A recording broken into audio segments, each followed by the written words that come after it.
میں ذکر کرتے تھے پہلے، اب یہاں ذکر کرنے لگ گئے ہیں۔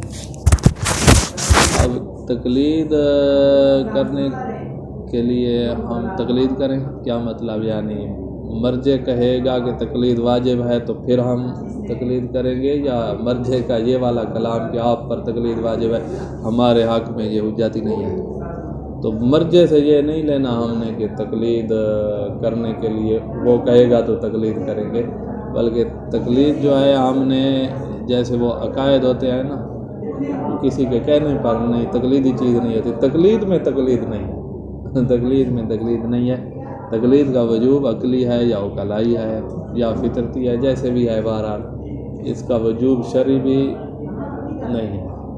جو ہمارے پاس روایات آئی ہیں نا، اس کو ہم حکم ارشادی پر حمل کرتے ہیں، حکم مولوی نہیں ہے۔ علیکم السلام۔ حکم مولوی شارع بما ہوا شارع ہو کر یہ نہیں کہے گا کہ تقلید کرو، بلکہ شارع ارشاد کرے گا، شارع بما ہوا مرشد یہ کہے گا کہ تقلید کرو۔ کیوں بھائی شارع مرشد بن رہا ہے شارع بما ہوا شارع ہو کر؟ یہ بات سمجھ آ رہی ہے؟ شارع بما ہوا شارع ہو کر ہمیں حکم نہیں دے رہا، حکم شرعی نہیں ہے۔ اس کی وجہ یہ ہے کہ ہمارے پاس حکم عقلی پہلے سے موجود ہے۔ حکم کا کام ہوتا ہے انسان کو حرکت دینا، حکم میں محرکیت ہوتی ہے، حرکت دیتا ہے آگے، شاباش کرو یہ۔ اب جب حکم عقلی موجود ہے، وہ حرکت دے رہا ہے، تو مزید حرکت کی ضرورت ہی نہیں ہے، یہ وہ ہو جائے گا تحصیل حاصل سے۔ پہلے سے ہی حرکت موجود ہے، تو جو موجود چیز ہے اس کو پھر وجود دینا، یہ تحصیل حاصل ہوتا ہے۔ تو لہذا یہ اشکال آئے گا تحصیل حاصل والا، لغویت والا، اور شارع جو ہے وہ لغو کام تو کرتا ہی نہیں، اور تحصیل حاصل محال چیز ہوتی ہے، محالات میں شارع داخل ہی نہیں ہوگا۔ تو لہذا شارع کی طرف سے حکم شرعی نہیں آئے گا تقلید کا، عقل کی طرف سے ہے یا فطرتی ہے یا عقلائی ہے۔ تو یہ آگے اختلافات آئیں گے کہ یہ کیا ہے وجوب اس کا، عقلی ہے، عقلائی ہے یا فطری ہے، یہ آگے آئے گا۔ بہرحال وجوب ہے، ہر بندے کو اس کا عقل یا فطرت یا عقلائے معاشرہ کہتے ہیں کہ تم نے پیروی کرنی ہے دوسروں کی۔ تو ایک بار تو پورا یوں کہہ سکتے ہیں کہ مثلا جو احادیث یا روایات یا مثلا جو آیت ہے بس کیا یہ بات پورا یوں کہہ سکتے ہیں کہ یہ چیزیں مقید ہیں؟ ہاں، یہ کہیں کہ یہ معید نہ کہیں، معید تو وہاں ہوتا ہے جو چیز دلیل بننے کی صلاحیت رکھتی ہے، معید نہ کہیں، یہاں آپ کہیں کہ یہ ان میں حکم ارشادی ہے، حکم ارشادی ہے، یہ ہمیں یہ جو عقلی حکم ہے نا تقلید کا، اس کی طرف متوجہ کر رہے ہیں، یہ متوجہ کر رہے ہیں، یہ متوجہ کر رہے ہیں، وہ والی صورت نہ بنے۔ تو لہذا تقلید کا فیصلہ عقل نے کیا ہے کہ تمام امور میں آپ دیکھیں عقل یا عقلاء یا فطرت نے، کہ وہی جیسے آپ کو ڈاکٹر جو بتاتا ہے اس کے مطابق چلنے کا بھی عقل کہہ رہی ہے یا عقلاء کہہ رہے ہیں یا فطرت کہہ رہی ہے، یا اور کوئی خطرناک راستہ ہے اور آپ کو کہہ رہے ہیں کہ جی جو اس راستے سے گزر چکے ہیں ان سے پوچھ لو کہیں تیرا نقصان نہ ہو جائے، یا انسان بیٹھا ہوا ہے اور ہر کوئی متحرک ہے تو عقل کہتا ہے کہ بھئی جب ہر کوئی حرکت کر رہا ہے تو بیٹھے ہوئے اپنا فائدہ کہیں ضائع نہ کر بیٹھو جو دوسرے حاصل کر رہے ہیں، تو لہذا جو یہ کام کر چکے ہیں کیسے یہ فائدہ حاصل ہوگا تو ان سے پوچھ لو۔ تو یہ تقلید جو ہے شریعت سے علاوہ میں بھی ہم کرتے ہیں، ساری زندگی ہماری تقلید، بچہ دنیا میں آیا ہے تو ماں باپ کے طریقہ کار کے مطابق چل رہا ہے یا عقلاء معاشرہ کے طریقہ کار کے مطابق چل رہا ہے۔ یہ بات اس کو کس نے کہی ہے کہ اس طرح چلنا ہے اور سب کی مخالفت نہیں کرنی، سب کے ساتھ چلنا ہے؟ یہ کس نے کہی ہے؟ یا عقلی ہم وجوب کا کہیں تو عقل نے کہی ہے، یا فطری کہیں تو فطرت نے کہی ہے، یا عقلائی کہیں تو عقلاء زمانہ نے یہ بات کہی ہے اس کو کہ ہمارے ساتھ چلو ضرر سے بچنے کے لیے یا نفع کو حاصل کرنے کے لیے۔ تو ایک تقلید ہر بندہ کر رہا ہے، حتیٰ جب ہم زبان بولنا شروع کرتے ہیں، بچہ بولنا شروع کرتا ہے تو کوئی نئے الفاظ نہیں لے کر آتا، وہی جب جو دوسرے استعمال کر رہے ہیں انہی کے پیچھے چلتا ہے، اشیاء کے استعمال میں بھی انہی کے پیچھے چلتا ہے۔ آگ سے نہیں کھیلتا اور دوسری چیزوں سے کھیلتا. تو ایک تقلید ہمارے اندر ہے. تو یہاں پر بھی جو ہے مسئلہ بڑا خطرناک ہے. مسئلہ خطرناک ہے کہ ہمیں یہ تو یقین ہے کہ اللہ نے ہمیں بھیجا ہے اس دنیا میں اور فضول نہیں بھیجا ہے. جب ہم مسلمان ہو گئے تو ہمیں یقین ہے. کافر کو ہم نہیں کہیں گے کہ تقلید کرو، کافر کو کہیں گے کلمہ پڑھو مومن ہو جاؤ. جب ہو جائے گا اس کے بعد ہم اس کو کہیں گے یہ والی بات. تو ہم جو ہو گئے ہیں ہم یہ جانتے ہیں کہ اللہ موجود ہے، ہمیں اس نے خلق کیا ہے، یہاں بھیجا ہے اور فضول نہیں بھیجا ہے. ہمارے لیے شریعت خلق کیا اور ہمارے اوپر کچھ احکام رکھے ہیں. اگر ان کی مخالفت کی تو پھر ہمیں سزا ملنی ہے، جہنم آ گیا ہے. اور اگر موافقت کی تو اتنا بڑا انعام ہے. تو اس موقع پر آ کر عقل کہتا ہے کہ جی آپ فضول خلق نہیں ہوئے ہیں، آپ کے لیے کچھ قوانین ہیں، ان قوانین کی پیروی کرو. ان قوانین تک کیسے پہنچو؟ کہا 3 راستے ہیں. یا تو مجتہد بن جاؤ ان قوانین کو جاننے کے لیے، یا پھر احتیاط کرو. اور اگر نہ تم مجتہد بنتے ہو نہ تم احتیاط کرتے ہو، احتیاط بھی مشکل کام ہے، ہر ایک کے پاس کی بات نہیں ہے جیسے کہ نیچے آ رہا ہے، تو پھر تم نے تقلید کر. تو اس طرح جو ہے ہم تقلید کو واجب قرار دے رہے ہیں کہ وہ بھی نہیں کر سکتے وہ بھی، اور تقلید بھی نہیں کرو گے تو احکام معطل ہو جائیں گے. یعنی تمہاری زندگی میں احکام کا کوئی تعلق ہی نہیں ہوگا، جہنمی بن جاؤ گے. تو جہنم سے بچنے کے لیے، ضرر سے بچنے کے لیے تقلید کرو. اچھا، تو اب ہے کہ تقلید کن امور میں کرنی ہے. اس مسئلے کا خلاصہ یہ ہے کہ حکم الزامی، ایک ہوتا ہے حکم ترخیصی، ایک ہوتا ہے حکم الزامی. حکم ترخیصی مستحب، مکروہ بھی حکم ترخیصی ہے، کوئی اس میں مکروہ کام کرنے سے گناہ نہیں ہو جاتا. یا کچھ کاموں کو شریعت مباح کہہ رہی ہے، مباحات شرعیہ، تو یہ احکام ترخیصی ہیں، کریں ان پر عمل کریں نہ کریں ہمیں اختیار ہے. ایک ہے حکم الزامی جسے ہم وجوب اور حرمت کہتے ہیں. جو ہے احکام ترخیصیہ ان کا ترک کرنا ہی جائز ہے، تو ان میں ہم کیسے کہیں گے کہ تقلید واجب ہے؟ خود ترک کرنا جائز، تو ان میں تقلید واجب نہیں ہے. دوسرے ہیں احکام الزامیہ، اگر وہ اتنے واضح اور بدیہی ہیں کہ کسی کی تقلید کی ضرورت نہیں ہے. واضح اور بدیہی اس طرح ہے کہ سارے مسلمانوں میں یہ چیز واضح ہے کہ نماز واجب ہے. اب سب بچے بچپن سے لے کر سنتے آ رہے ہیں نماز واجب ہے، مجتہد سے پوچھنے کی یہاں ضرورت ہی نہیں ہے. یہ حکم الزامی بدیہی ہے، بدیہات اسلام یا مذہب میں سے کوئی چیز ہے. لفظ ضروری یہاں کہتے ہیں، ضروری بمعنی بدیہی کیا جاتا ہے. تو حکم الزامی ہے، لیکن حکم ترخیصی میں تو تقلید کی ضرورت ہی نہیں ہے، کیونکہ اس کو ترک کرنا ہی جائز ہوتا ہے، اس کی مخالفت ہی جائز ہے، تو اس پر وہاں تقلید کیوں آئی. حکم الزامی جو ہے وجوب اور حرمت، اگر وہ اظہر من الشمس ہے، ہم جانتے ہیں اس کو، ہر کوئی جانتا ہے، تو وہاں بھی مجتہد سے پوچھنے کی ضرورت نہیں ہے کہ نماز واجب ہے یا نہیں ہے، روزہ واجب ہے یا نہیں ہے. تو جو الزامی پیچھے کون سے بچ گئے؟ غیر بدی، جی، جن میں وہ استنباط کرتا ہے، محنت ہو رہی ہے، بات خارج چل رہی ہے، دن رات اس نے ایک کیا ہوا ہے، نظریہ. تو حکم الزامی، اس مسئلے کا خلاصہ یہ کہ حکم الزامی غیر بدیہی کی مخالفت سے بچنے کے لیے تقلید واجب ہے. جہاں بھی آپ کو ہوگا نا کہ کہیں حکم الزامی کی مخالفت نہ کر بیٹھے، وہاں تقلید واجب ہے، بشرطے کہ وہ غیر بدیہی ہو. جو بدیہی ہے آپ کو پتہ ہے اس کا، تو وہاں تقلید اور مجتہد سے پوچھنے کی ضرورت ہے. تو یہ خلاصہ ہو گیا اس مسئلے کا. حکم الزامی جو بدیہی نہیں ہے، غیر بدیہی، اس کی مخالفت سے بچنے کے لیے تقلید واجب ہے. اچھا، کبھی ایسا ہوگا ایک کام کو مفاتیح الجنان والا کہہ رہا ہے مستحب ہے، مفاتیح میں آ گیا ہے، یا کتاب اقبال میں آ گیا ہے کہ یہ کام مستحب ہے، اس دن غسل مستحب ہے، اور اس پر روایت بڑی ہی ایک ہی روایت اور وہ بھی ضعیف. اب یہاں پر اگر میں استحباب کے قصد سے کروں تو ہو سکتا ہے، یا مجھے روایت ہی نہیں ملی ہے، پرانی کتابوں میں لکھا ہوا ہے کہ فلاں دن غسل مستحب ہے، انہوں نے ساتھ روایت ہی نہیں لکھی، اور آپ کی وسائل اور ان میں مجھے مل ہی نہیں رہی کوئی اس زمانے کی نکالیں کوئی شیخ صدوق کی شیخ توسی جیسے وہ ثواب الاعمال ہے شیخ صدوق کی اس میں اس طرح یا ثواب الاعمال میں سب روایات ہیں کوئی ایسی کتاب نکالیں نا جس میں روایت نہ لکھی ہوئی اور یہ لکھا ہوا ہو کہ یہاں غسل مستحب ہے. اب ہمیں کیا پتہ اس کی کیا روایت ہے روایت مل ہی نہیں رہی پتہ نہیں روایت تھی یا نہیں تھی اس تک کیسے پہنچا کوئی پتہ ہی نہیں. اب یہاں پر اگر میں استحباب کا عقیدہ رکھ کے یہ مان کے کہ مستحب ہے اس کا یہ مانوں کہ مستحب ہے یہ جو میں کہہ رہا ہوں مستحب ہے اور نہ ہی کوئی روایت نہ کوئی آیت نہ کوئی دلیل کچھ بھی نہیں ہے تو مجھے خطرہ ہے کہ کہیں میں یہ بدعت تو نہیں بنا رہا.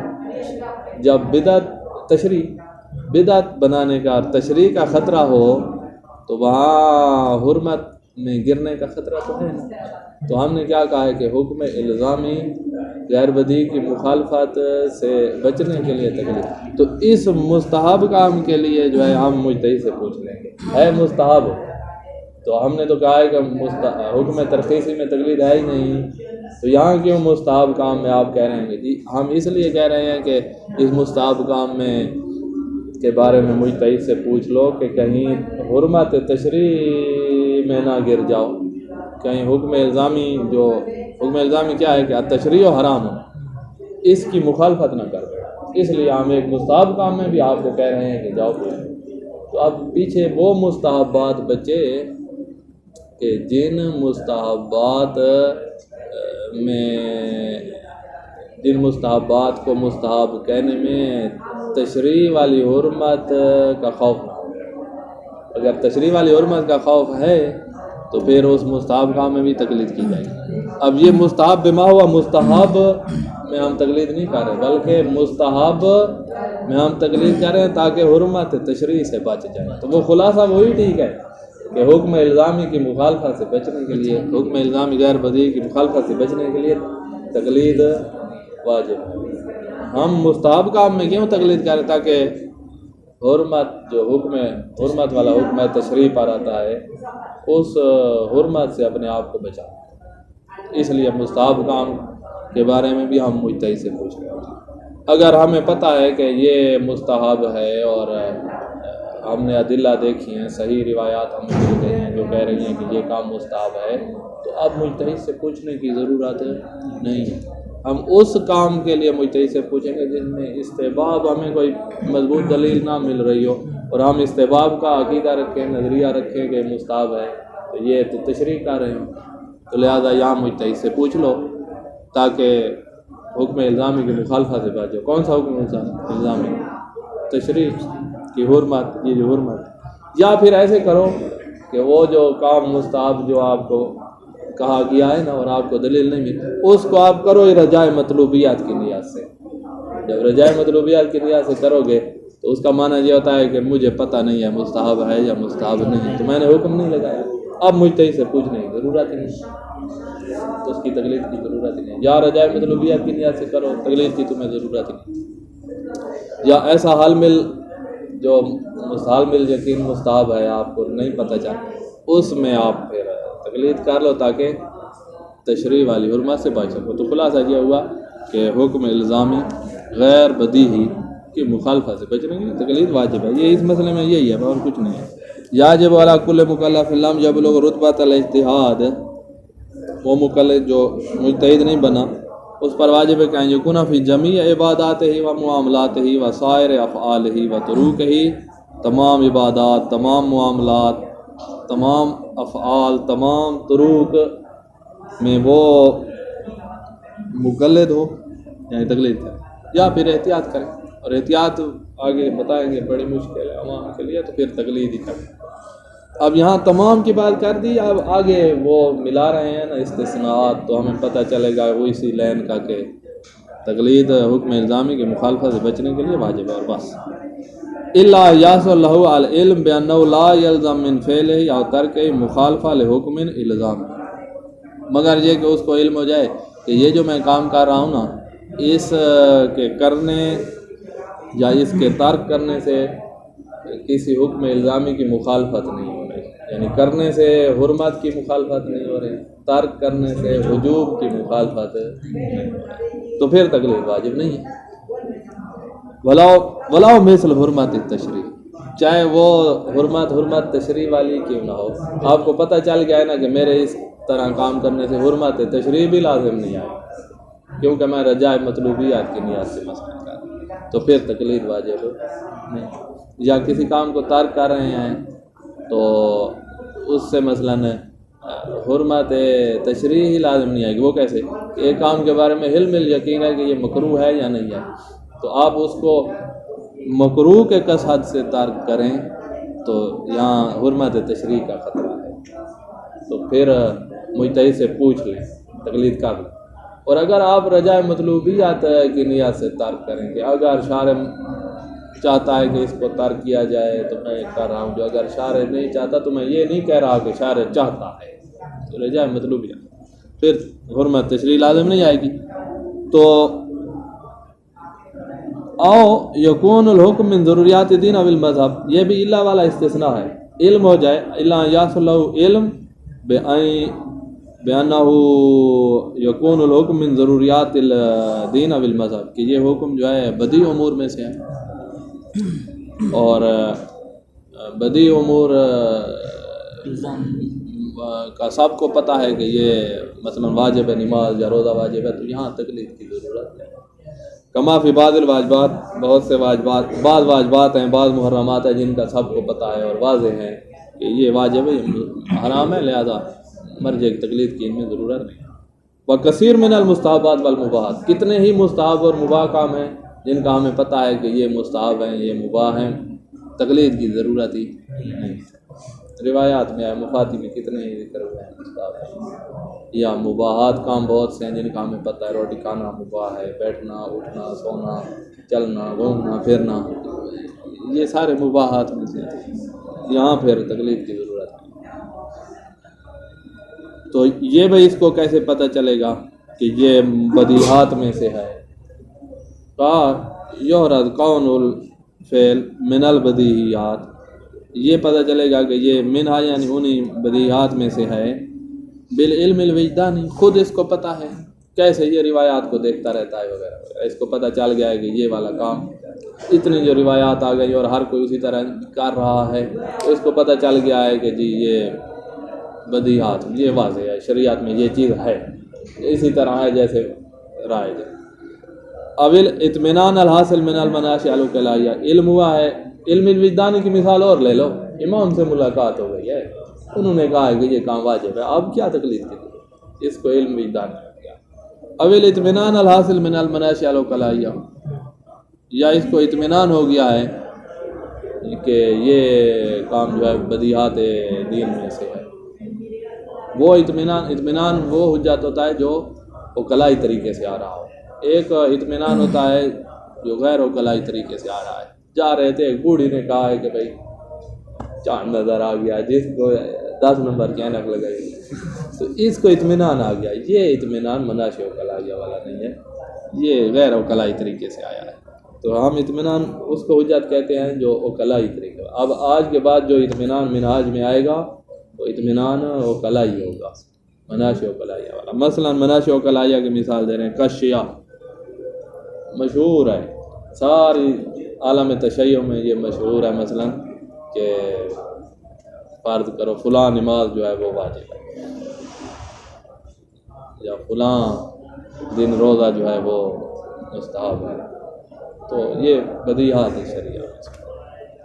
اور اخبار الخبیر المطلع علیہ، یا ایک خبیر بندہ ہے، مجتہد نہیں ہے کہ ہم اس کی تقلید کریں، عالم ہے، مطلع ہے دین کے امور سے، اور اس نے کہا ہے کہ یہ کام شریعت کا جز ہے اور بدیہی سا ہو گیا ہے ہمارے اوپر، تو اب بھی تقلید کی ضرورت نہیں ہے۔ مثلا وہ مجتہد تو ہے نہیں، اور روایات وغیرہ کو دیکھ کر ہم نیا ایک علاقہ مسلمان ہوا ہے اور وہاں وہ ہے، اور اس نے کہا کہ جی جمعے کو غسل مستحب ہے اور دین کا بدیع امر ہے، اور ہم بھی اس کی بات پر اعتماد کر کے اس کو بدیع شرعی میں شمار کر رہے ہیں، تو اب یہاں تقلید کی ضرورت نہیں۔ تو اس طرح بدی ہو جائے. تو اب نتیجہ یہ نکلا کہ حکم الزامی غیر بدی کی مخالفت سے بچنے کے لیے تقلید واجب ہے. احتیاط جائز ہے، احتیاط جائز ہوتی ہے، احتیاط واجب نہیں. آگے آئے گا احتیاط کیا چیز ہے، اس لیے جہاں بیان کرنے کی ضرورت نہیں. اچھا، اب ہے کہ مجتہد نہیں ہے بندہ اور اس نے احتیاط بھی نہیں کی اور تقلید بھی نہیں کی، ایسے ہی اپنا کام چلا دیا. نمازیں پڑھ رہا ہے، شادہ سالسہ کے ساتھ، نہ مجتہد ہے نہ تقلید کر رہا ہے اور نہ ہی احتیاط پہ عمل کر رہا ہے. احتیاط تو کہتی ہے کہ بچوں اختلاف ہو جائے، ایک کہہ رہا ہے حرام ہے اور دوسرا کہہ رہا ہے مستحب ہے، تو وہاں احتیاط کہتی ہے کہ بچ جاؤ، کہیں ایسا نہ ہو کہ حرام. تو نہ اس نے احتیاط کی، نہ یہ مجتہد ہے اور نہ اس نے تقلید کی اور ایسے ہی عمل کر رہا ہے. تو کہا ہم کہتے ہیں کہ اس کے اعمال باطل ہیں، اور آپ نے توضیح میں بھی پڑھا وغیرہ وغیرہ. یہ جو ہم کہتے ہیں اس کے اعمال باطل ہے، اس کا کیا ترجمہ ہے، بطلان سے کیا مراد ہے؟ کہا بطلان سے مراد یہ ہے کہ جو آپ نے وہ نہیں پڑھی باس اجزاء والی، اجزاء کا علم نہیں ہے، اجزاء کا علم اس پر واجب ہے. کیسے اجزاء کا علم واجب ہے کہ اب یہ ڈھونڈے اپنے وقت کے امام کو، اس سے پوچھے کہ بھئی میرے یہ اعمال مجزی ہیں یا نہیں، تو امام تو مل نہیں رہا. تو پھر دوسرا نمبر آتا ہے کہ پھر مجتہد بنے، خود پتہ کرے کہ میرے اعمال مجزی ہیں یا نہیں، میں نے جو ایسے ہی کر ڈالے. تو یہ نہیں کر سکتا تو پھر کوئی احتیاط والا راستہ اختیار کرے. وہ نہیں کر سکتا تو پھر تقلید کرے اور پتہ کرے مجتہد سے کہ میرے اعمال مجزی ہیں. مرنے سے پہلے اطمینان کر کے مرے کہ میرے نمازیں ٹھیک ہیں یا نہیں ہیں. یہ معنی ہے کہ یہ اس کے عمل کافی نہیں ہے. یعنی اگر واقع کے مطابق ہو گئے قیامت والے دن تو ہم اس کو جنت بھی دیں گے، اس کے آگے کوئی مسئلہ نہیں بنائیں گے. لیکن اگر واقع کے مطابق نہ ہوئے تو پھر لہذا دنیا سے نکلنے سے پہلے اطمینان کر کے جاؤ. یہ معنی ہے ہم جو کہتے ہیں تیرے اعمال باطل ہیں، یعنی ان کو کافی نہ تھا، پہلے اطمینان کر لو کہ یہ کافی ہے یا کافی ہے. جو اگر اطمینان نہیں ہو رہا تو دوبارہ انجام دو، قضا پڑھو تاکہ اطمینان ہو جائے کہ کافی ہے. تو یہ اطمینان تک پہنچو، یہ معنی ہوتا ہے بطلان کا. تو یہ بطلان عقلی ہے، نہ کہ کوئی شرعی لحاظ سے آ گیا جیسے نماز باطل ہے، ایک بندے نے رکوع چھوڑ دیا ہے تو ہم اس کو کہتے ہیں تیری نماز باطل ہے. اس طرح والی بات نہیں ہے. عقل کہہ رہا ہے کہ اطمینان کر کے مرو، اس پر بھروسہ نہ کرو. یہ معنی ہے بطلان کا، یعنی عدم الاعتماد علیہ، اس پر بھروسہ نہ کرو. عمل غیر المجتہد بلا تقلید ولا احتیاط باطل، بے معنی اس کا کیا معنی ہے کہ لا یجوز لہ الاجتزاء، اس پر بھروسہ نہیں کر سکتا. معلوم یعلم بمطابقت الواقع، جب تک اس کو مطابقہ بالواقع کا علم نہیں ہو جاتا اس پر اعتماد نہ کرے، بھروسہ نہ کرے. الا یہ کہ یحصل له علم، اس کو علم حاصل ہو جائے. مجتہد ہے تو مطابقت بالواقع کا علم ہوگا، احتیاط ہے تو وہ بھی کچھ نہ کچھ کر لے گا. یا کم از کم یہ علم حاصل ہو جائے بے موافقت فتویٰ میں یاجب علیہ تقلید و فعلا، کہ اس کا عمل اس کے فتوے کے مطابق ہے جس کی تقلید اس پر ابھی کرنا واجب ہے. عالم کی تقلید تو عالم کے فتوے کے مطابق ہے، بس ٹھیک ہے، پھر مطمئن ہو کر مر جائے کیونکہ اس کا عمل عالم کے مطابق ہے، عالم کے فتوے کے، اس بات کا علم ہو جائے. آؤ ایک مسئلہ نمبر 11 میں ایک اور صورت بیان کریں گے کہ مطابق نہیں ہے، اس کے موافق نہیں ہے، مخالف ہے عالم کے فتوے کے. لیکن کچھ موارد ایسے ہیں کہ جہاں مخالف بھی ہو نا تو وہاں جاہل کافر کو معافی مل جاتی ہے، تو یا ان موارد میں داخل ہو جائے تاکہ کسی طرح اس کو معافی مل جائے.